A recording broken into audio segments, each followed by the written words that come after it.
religion and denominations more than any other country in the world. Some of these are large, but most of them are quite small. And over 1/3, or 355,000 of these organizations are religiously affiliated. So we can see that the religious component is a significant part of the overall charitable sector in the United States. Jesus said that when you are feeding those that are hungry, when you are clothing those that are naked, when you're visiting those that are in prison, it's as if you are visiting or clothing or feeding me. And this has been historically, this has been a very important influence in the area of charity, because this teaching has brought the idea that the individual has incredible value.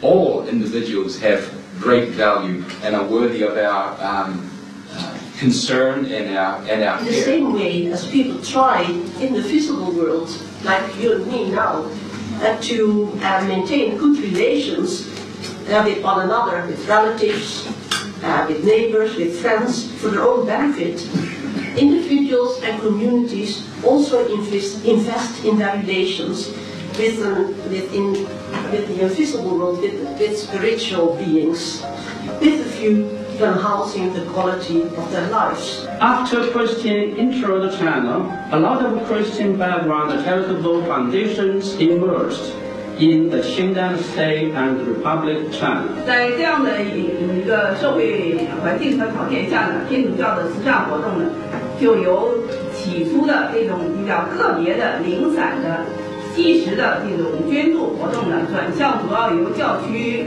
女修会团体从事的比较持久的、固定的慈善活动。当有这个灾难发生的时候，每年有数百万的男女和小孩都受到这些的影响。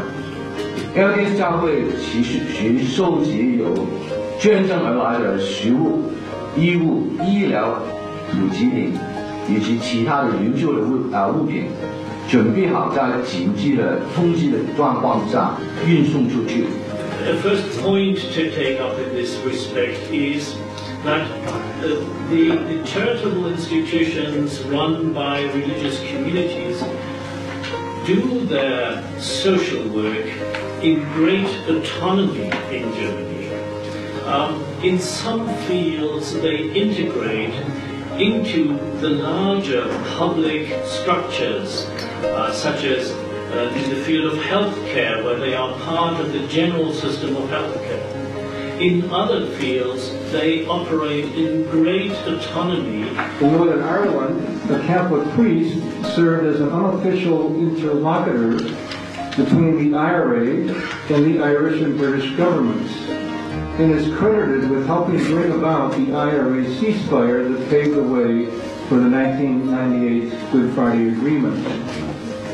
Religious leaders have played similar roles in facilitating peace processes in Congo, Northern Uganda, Sudan, Colombia, and the Philippines, to name a few. It's really important that religious groups and people who are religiously inspired understand what the rules are. It's not easy to understand them.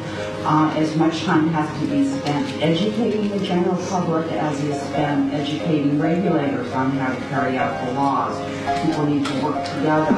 It's good to have private lawyers involved and not prosecute them for trying to help nonprofit or religious organizations operate.